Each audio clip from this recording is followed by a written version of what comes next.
Gio Mosidio Kuha. This Blacker GH. I just did Afrobeatz Unruly with Sariki live on AUK Radio. Boom! Mosidio. Yeah.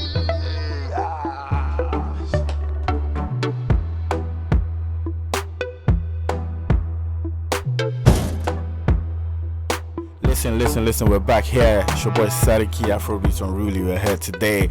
It's special. We're here with Black Cat GH. How you doing, brother? I'm blessed to be alive. I give thanks. Listen, man, I'm really happy to see you here today, man. How have you been, bro? Yeah, everything nice. Work still in progress. New video out. Tell us about the new video that's out. Well, the new video is the song title. I mean, it's of the song titled Yedim Kon. What does that mean? Yedim Kon literally in the Ghanaian Akan language means we know how to fight. Yeah, we can fight. Yeah, and this is a song from our ancestors back in the days when they have to go for wars and that. And defend their lands and stuff. So in modern day, I just made it like, the Asaka vibe or the Ghana drill for the youth to just know the culture, just to take them back to where they are from. So this song is also actually celebrating the Ghana culture. Okay. So the video actually was also shot at the Menchia Palace. No way, really? Yeah. So tell us about the song. I want to know the song. How did you get to know about that particular song, like this particular song? Yeah, these are my people.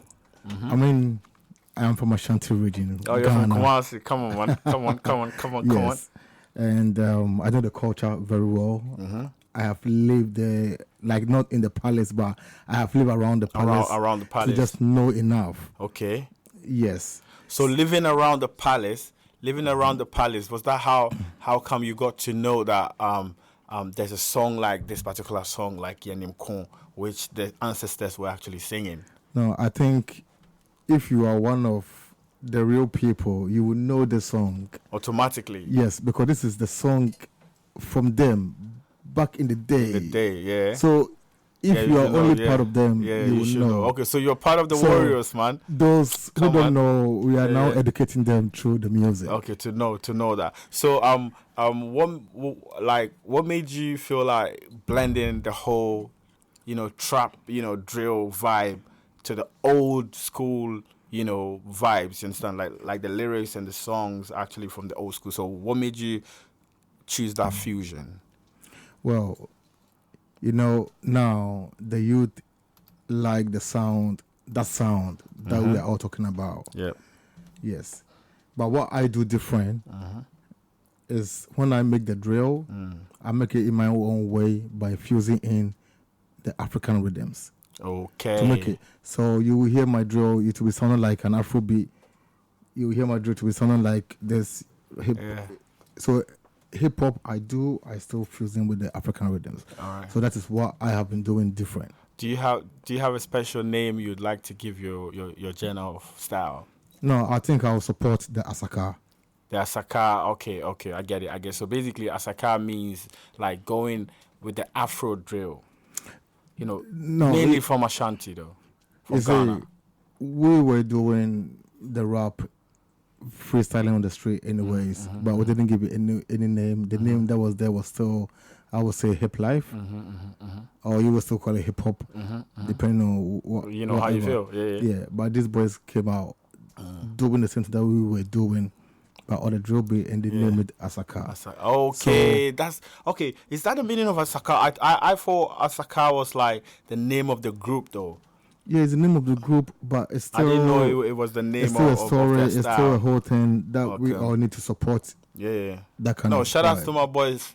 Shout outs to DMC. You know what I mean? Love always, man. J Bad, the real demon time. Yeah. So okay, Black Cat. I'd like us to go into your beginning, boss. How was growing up for you? Growing up, for me. I think I've lived in different places. Take us back to the beginning, boss. Back to the beginning. Beginning. Yes. Well,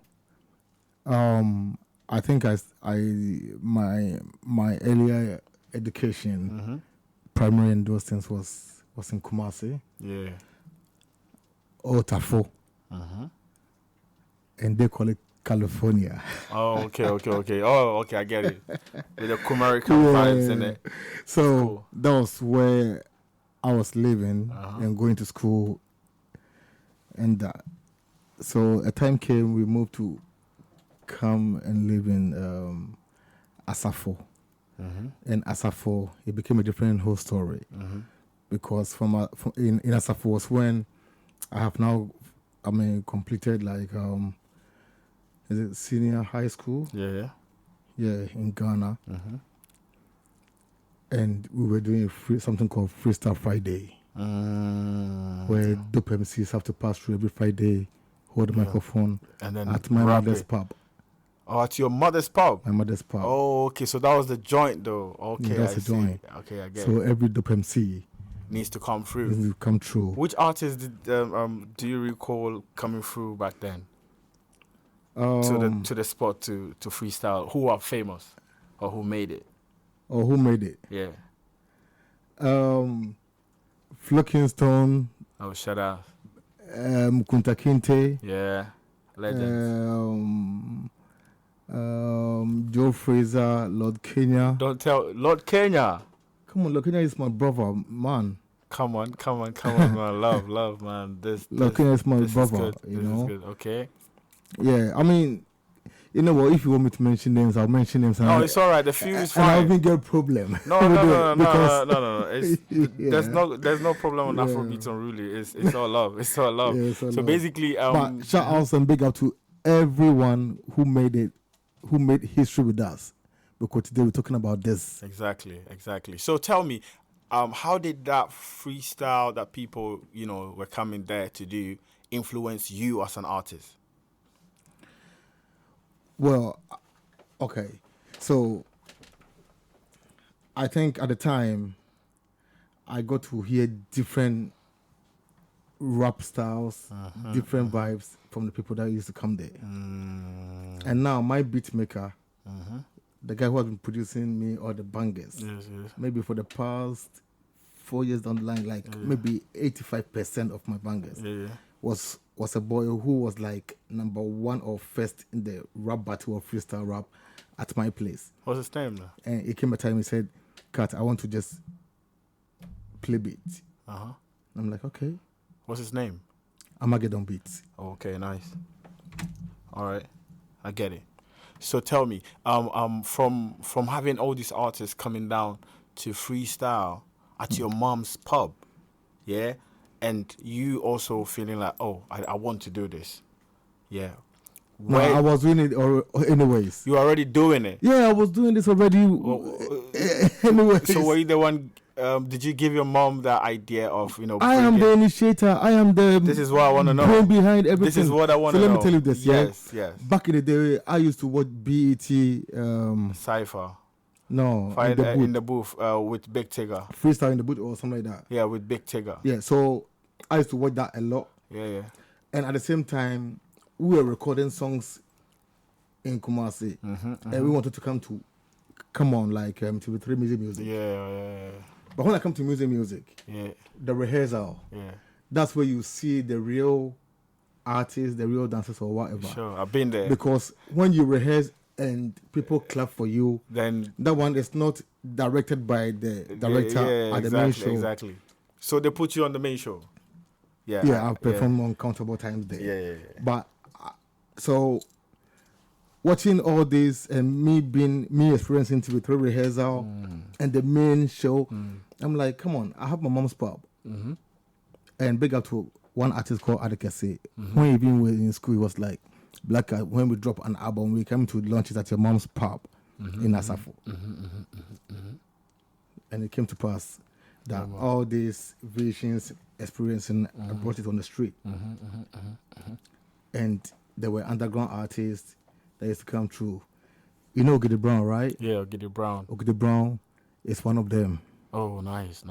You know Rob Father? Yeah. I heard Rob Father is one of them. So tell me, with all this influence that you were getting, you know, at your mother's pub, I would like you to let us know how you yourself, what was the experience, you know, when you first dropped your song or went to the studio to sing? What was that experience? Or how did that happen too? You see, we used to call something called sketch. So the sketch at the time, we were in secondary school, that when we find any beat, and that time there were no CD, so it's like even like a tape cassette. A tape, yeah. So we go to see some old DJ that has got some plugins that he can press play and record you. And record you. Cassette, you get it wrong. Yeah, it's fine. It's fine. Yeah, I've done that before. Yeah, those things. So this is how we were recording. So you mean the double-sided tape, innit? Yeah, man. Yeah, I get it. Yeah, but professionally with microphone. I get you. With the DJ. In the DJ's thing. So he just put this, press this, and the mic is there. It's fine. So that's how I started to record, like professionally. And later on, new inventions came, and they were like, "Oh, now they're receiving a computer. Now you can record it." And even that one, they can only program your kind of beat, and when you get it wrong, the guy couldn't even edit it. So that was those times also. So. And all these times we're meeting people, and these people are some of the stars that now we see. So we've come from that level to, it got to that time that one guy also called a beatmaker, a producer called Black Tiger. I used to work with him a lot, drop singles and stuff like that. And later I came to Tema. Tell me, what pushed you from Kumasi to Tema, and why Tema? Well, my granddad at the time was living in Sakumone Estates. At Sakumone Estates. Okay. You know, Tema. Yeah. And there came a time that I had to come and also do what they call national service. Oh, okay. So you went to school. What school? After tertiary. What? So we like to know, what school did you finish? What tertiary school did you go? Kumasi Polytechnic. Oh, nice. Yeah. What did you read in school? Purchasing supply. Ah, I see. Them days. Supply chain at the time. Okay. So logistics and stuff like that. I get it. Yeah. So you came to see your grandfather and also do your service. Yes, at the same time. And Okra Tom Dawidi at the time, and still now is still my brother, my best friend. So I'm like, bruv, I'm here in time. I'm going to be here for a long time because now I have to work and stuff like that. So what will I be recording? Because when he came to Kumasi, I think one of my first album, I had Okra Tom Dawidi on it. Okay. And he actually gave me money to record that very song. He gave you money to record? You see, maybe he doesn't even remember. Okay. Or maybe he does. Okay. Yeah. Okra Tom David gave you money to record? Yeah, because I had to book the studio at the time, and there was like some rush hour due to an event, and somebody was just trying to flex in that. Yeah. I mean, so Okra was like, you know what, just take this one. So he gave the guy money for him to come down. Okay, yeah. So indirectly, he actually paid for you. Yeah. Oh, that makes sense. So when you came and then in Tema, you know, you met Okra Tom David, you asked him what studio you're going. He told me he's at One Blaze Studios, Metmix. Yeah, shout out to Met. Community 1. Yes, sir. Site, what site is that? Site 1. Is it Site 1? Yeah. Community 1, Site 1. Tema. Yeah. So, yes, I just came over. And from there, One Blaze became also my home. And I still record, I still work with Metmix. Till now. Yeah. There are some songs I like to mix and master. My boy will play the beat. I will just record and send it to Metmix to mix and master. To mix and master. I have a current song with him. All right. So looking at your journey, so when you came to Tema, and then you started recording with Metmix. Yep. What was the difference between being in Tema and being in Kumasi? You see, I think some of these things, it depends on an individual, because I am not feeling that kind of vibe like that, because everything I wanted to just do, I just asked for it, look for it, and we're just doing it. So there was no feeling like this and that. And I knew what I was doing. I'm a master of what I do. So I used to, like, one thing that my boys in Kumasi didn't understand was that I used to tell them that, you know what, the sound that I hear from Tema at the time that the crime and Sarkoje them, that's what were there. Was that the time you came? Was that the time you came? Like, that same time we were like we had, or we were recording or freestyling on the street without songs. Yes, I get it. Either we had our singles already, or we were still freestyling without, on the street. Yeah, stuff like that. Because So Angel Town knew me with this long ago, before everything became everything. Yeah, I get it. Yeah, so back to my question. Looking at the vibe in Tema and the vibe in Kumasi at that time, what did you see? There was a vibration in Tema. You could see Tema was music, Tema was art, Tema was people were entertainment, outside. Tema was everything. Yeah. Yeah, like when you put up everything, people are coming there to support. Yeah, sure. Yeah.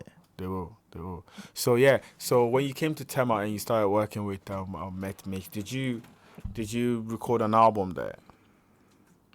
Did you release another? What were the songs? I have an album that have songs from Met Mix. Yeah. So, but this is what I'm trying to do. I'm trying to see within that period that you came to Tema, what was the transition like? Because trust me, I started hearing your name from Tema. Yeah. All right. I don't remember meeting you, and I remember seeing you, but I don't remember me and you vibing or something like that. Yeah. But we'll see each other from afar distance and that. But that was when I was hearing about you. You get what I mean? Yeah. So I wanted to know that in this time, did you do anything significant music wise when you came to Tema to add to whatever you were doing before? That reminds me again. There was a freestyle that used to go on in Tema. Is it Community 7? Community 7. Gingerman was the MC. Yeah, Gingerman 7. So shout outs to Gingerman. so we used to go and freestyle there. Right. Obviously, I have a lot of songs with Met Mix at a time. We did a lot. Even Posse G. Shout out my brother.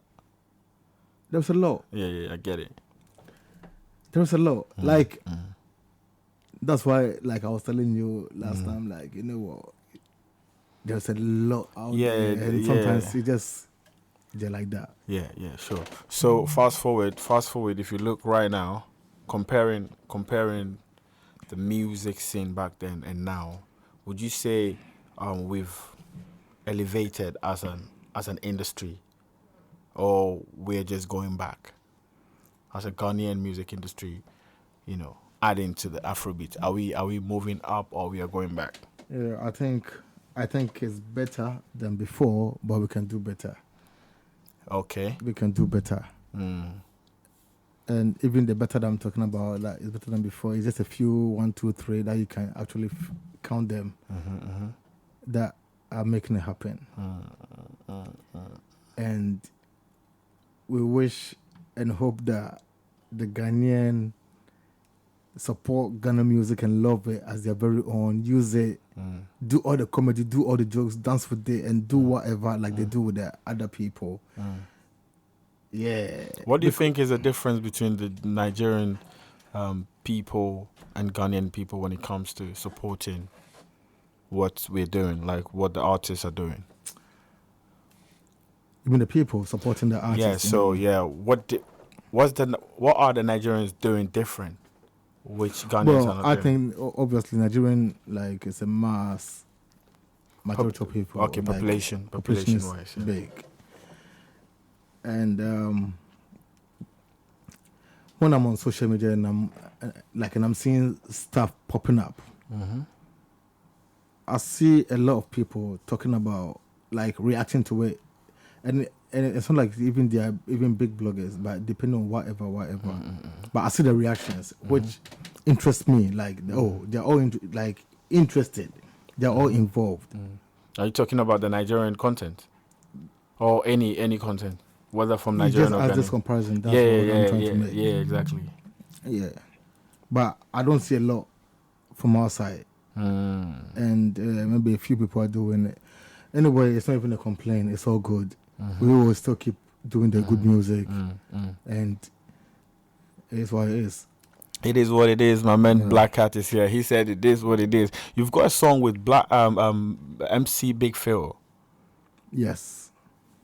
It's called Yenimko. Yes, that's what we were trying to talk about, or we spoke about. Who produced that song? Armageddon Beats, my boy. So tell me, I want us to go into your albums. How many albums do you have to your name? I've got 3 albums. Okay. What's the first one? The first one is Social Conqueror. Why that name, Social Conqueror? Yeah, because I think that album was talking about social vices and more social issues at the time. At the time. That's why, whereby the song that featured Kratom Dewidi, it was titled "It's a Crime," talking about crime in the society, crime that goes on.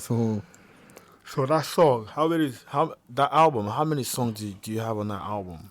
I think I've got 14 songs on the album. 14? Yeah, man. How many features? How many artists did you feature on? Maybe 5. 5. Kratom David, obviously. Yeah. And who? Like I have people like Ken Fad, now called Raken. I have also Kofi Supreme. I don't know. Like these are all some of the MCs that back in the days, yeah. Like you might not know, but they still have. They still got it. So, so ladies and gentlemen, you can go out there and search his first album, Social Conqueror. Yeah. And the second album is. And the second one is what? It's Boom Boom. Boom Boom. That's the name of the album. Yes. What made you decide this name? This is a bombastic name. Boom Boom. Yeah. I think that era, we felt that everything that we do, anywhere that we go, we just, it's like explosion. So I just did a song, and from that song, we even got our record label, we got our crew. So our crew is Boom Boom Crew, and there was a song titled Boom Boom. From the Boom Boom and Nation. And the song was a real boom. From the Boom Boom Nation. Yeah, man. Okay, how about the third one? And the third one is called The Self-Fulfilling Prophecy. That actually the self-fulfilling prophecy. Bro, that sounds deep, man. Yeah. What happened? What state of mind were you when you were writing or working on that album? Yeah, so it was at that time that we felt fulfilled and we were still revealing a lot of revelations. So the best name that we came out was Self-Fulfilling Prophecy. Right. Because the album talks about a lot of things that we said to ourselves, a lot of things still happening, and they will still happen. So we have to just name the album that. Makes sense. Tell me, at what point did you move to the UK?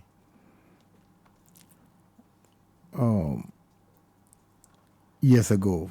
Okay, so when you moved to the UK, what was the main factors that made you decide that I'm moving and I'm coming to stay and still do this music?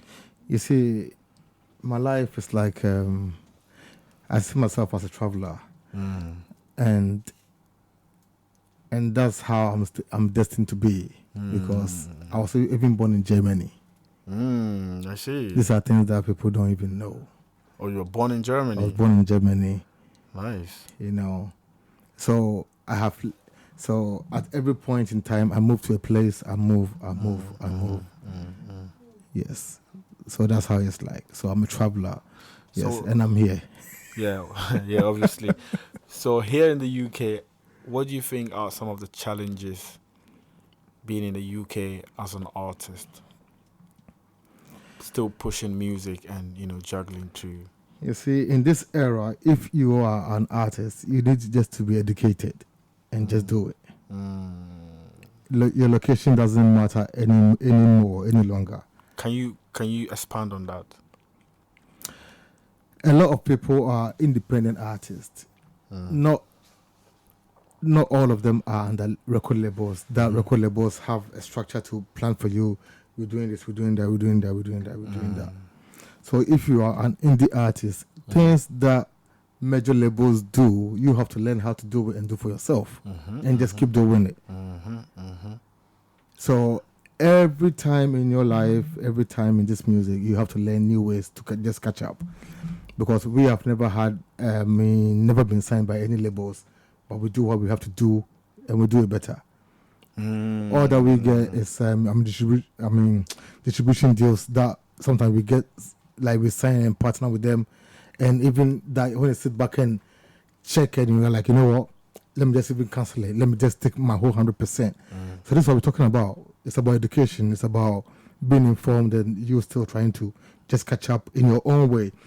I am not about any industry chasing UK or Ghana industry. I'm doing music to the masses. Exactly, to the global village. So my music might not even be appealing to a lot of people, but it's still calm and it's still cool. But I know my music is the thinking people's hip life, Afrobeatz high life that I do to the world.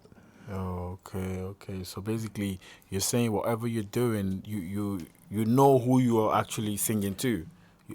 You sort of know that. Listen, if you listen to my song and you're a deep thinker, or you're somebody who love this style of music, but you're not crying over record labels and things like that. Because if I have relied on them, I would have never brought the potentials out. Exactly.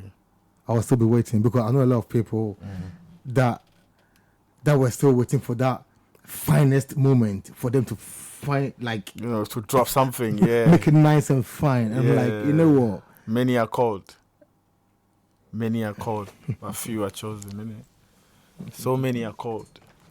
You already know. Yeah. So also adding to what you said, like what you just said, I feel like back then, even going to the studio required somebody to take you to the studio. Yeah. And now you can literally take yourself to the studios. Well, I think, you know what, I don't think somebody actually took me to the studio like that. I don't think so. But I think it's like, you see, when I think that time came when maybe you were in your room, you rap to your walls every day, and you also come out from your house and you can hear records playing, and you're like, how do these people get to record and let their voices be heard?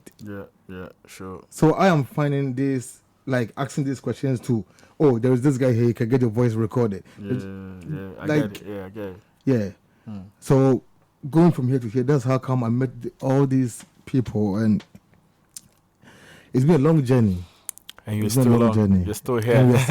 All right, so tell me, people are talking about the diaspora and how, the people in the West, especially the people, like people in the diaspora here, should go back to Africa to visit. What do you think about that? Or what do you recommend about that? Well, I think, in my opinion, I would say it will be a nice experience. Just like, you see, traveling is a good thing. Exploring is a very good thing. It educates you, it informs you of a lot of things. You see things, you appreciate, you give thanks. Yeah. So traveling is a good thing. And especially if you know you are lost, then you have to go back and look for it. You have to go and look for where you come from, innit? Your root. So that's why I give thanks to this music game, because this music game, even in our villages, it still took us around little villages, made us know different characters, different attitudes, different foods, different cultures. Yeah. So this all are things that human beings will need to explore and know. So if you are only in Lowton and you haven't been in different places, you have to try and just go out there, explore something, and see what's going on. Because the life here might be different from the life out there, and it's mostly different, if you go there. And if you look at Ghana, they have this return, year of return, or beyond the return. What do you think? Have you ever been to Ghana in that period? Obviously you're Ghanaian, but there's a period of all this, beyond return. Have you ever been in that period? Not really. Because people are talking about Dirty December and things like that. No, not really. Because I have no business on that on those days there. I get it. Because if I was booked, I would be there. I'm not there for fun. I'm not in this world for fun. Yeah, I get it. I'm on this. I'm here for a purpose. That's why I'm educating people through my music, through the culture and stuff like that. So I have chilled in my teens and now I'm doing my real job, my main purpose, on this earth. So it's not. If they book me, I'll be there. It makes sense. To teach them and educate them through the music. Ladies and gentlemen in Ghana, man, Kenny, I know you're the man with the bag. My guy's here, man. Just book him and bring him there. So tell us about your new song, and what we should expect from you. Right. So currently, my new song is still Yenimkon. Literally means we know how to fight. And the video is out now on YouTube. So the audio is out on all platforms. Black Cat GH Music. But when you go to the platforms, it's Black Cat GH. BLACK KATGH. And Yenimko, obviously YENIMKO. And that is Yenimko. Nice. And you can stream it, watch the video too on YouTube. And expect something new very, very soon. I want to ask you, over here we try to ask some questions based on comparison. I know you like dancehall music as well, isn't it? So I would like you to choose from an artist. I'll name two, you choose one, and then you tell us why, or why you're not choosing. So Stonebwoy and Shatta Wale, who are you going for? I'll choose them both. All right, good. That's both. Which means we can't ask you why though. Yeah. So how about Davido and Burna Boy? Davido. Why? I love his energy. So what is about his energy? Davido is someone like I love everything about Davido. I love Burna Boy, but I love Davido so much. I love his energy. He's just different to me. I love him, and I respect him too as well. Nice. So we're going to Ghana now, and he also supports a lot of people, which I respect. Oh yeah, sure. Shout out to Davido. How about Sarkodie and Manifest? Sarkodie. Why Sarkodie? When we are describing someone who is a real MC stroke a rapper, I give it to Sarkodie. Real MC stroke a rapper. Yes. Tell me, I wanted to share this with us. What captivates you? What about Sarkodie captivates you? No, Sarkodie is an MC and also a rapper. And like attitude as a rapper, character as a rapper. I'm a rapper, and when I'm saying this, big up to Sarkodie. No disrespect to that. Okay. It makes sense. So we're going down to the food lane, the African food lane. Banku or fufu? Which one do you go for? Fufu. Why? I don't want to answer for you. I feel like I know, but I don't want to answer for you. Because it's my favorite. I thought you were going to say because you're from Kumasi. Yeah, man. Yeah, I get you. Any performances, on the way? We should expect on the 17th, I'll be performing somewhere South London. Just follow my pages for the update. So this is Ghana Taste Buffet. Where you come. I think the tickets to our on Eventbrite. Yeah. So, all right. I think in Triwa Catering is doing this Taste of Ghana Buffet, whereby there's lots of, they said more than 10 Ghanaian dishes. Oh, nice. To be there. Variety. So this 17, and they call it the Valentine edition. Okay. Yeah. So 17 South London. So when you follow me on my pages, you'll see that information out there from tomorrow. That makes sense. Yeah. So I was reserving this for the last. Yeah. You got nominated, and won an award at the Ghana Music Awards UK last year. Can you tell us about that? Which category were you nominated in? Yeah, I won the Best High Life Song of the Year. Wow. Featuring Kobra Kobna on a song titled So Much Love. Wow. So I'd like you to take us through this song. In the first place, how did even the collaboration happen between you and Kwabena? If I'm supposed to go in, it's a long story. Yeah, we'd like to know. Yeah. Well, Kwabena is somebody that I wanted to feature for a very long time. But that very long time, he was still working with my brother or a friend called Kunti Hine.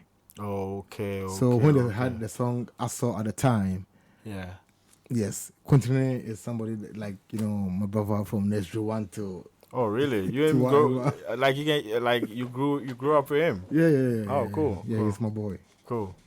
Yeah. So I wanted to feature Kwabena because his voice was, to me, was the one. Kwabena. Yeah. But we never got a chance, or I never even tried to get him because of the level that I saw from behind. So time and seasons has come and passed and gone and that. So there was this event in the UK, and Big Nash also is part of my management. Shout outs to Big Nash, my guy. Yeah, Big Nash. So Kwabena came to town, and Big Nash made the arrangement happen. Had to have the conversation with the Kwabena's management for us to do a thing. So we all had a show together in Manchester, so we came back to London. But in Manchester, something happened, and I had a chance to be in Kwabena in a room because we were all not happy about a situation. So I'm like, Kwabena, let's forget about this situation. Let's enjoy some instrumental and listen to this vibe if it's nice. So I played the beat on my phone. You actually took advantage of the whole situation. Yeah, it's positive every time we are here on a purpose. So every time we're on a purpose, we're on a mission. So no loose garden, Quickly. Yeah, mission. Yeah. So I played the beat. And I'm like, Kwabena, listen to this vibe. I'm a rapper, not a singer, but listen, if it's nice, let's do it. So I sang it, and he said, this one is a hit. Let's do it tomorrow when we get to London. Wow. We go to London. He gave me time to even call him. I didn't even call him. I was given maybe 10 minutes after to see. He called. I was a cat, Yankwana. Wow. I'm like, Kwabena, I'm coming right now. Book a cab. Straight got him to the studio because he was also flying out to Ghana. So he had just about 8 hours to even park and do a thing. Sure. And there was even no studio available at the time due to one or two. So we got one of my boys, MK, in the studio in Chocolate Factory in North London, Wood Green. And Kwabena was like, what, all that we're going to do is that I will do my verses, get it done correctly. So I'll waste some time, just do it better. You will just do your verses for me to hear, and I'm going. So I'm gone, you'll record it. Yeah, you record I'll come back, I'll listen to it. I get it. Wow. So he did his part, and I have to do my verses. So I did my verse, and he was okay with it. He was good with it. He's like, any young call. So we left the studio.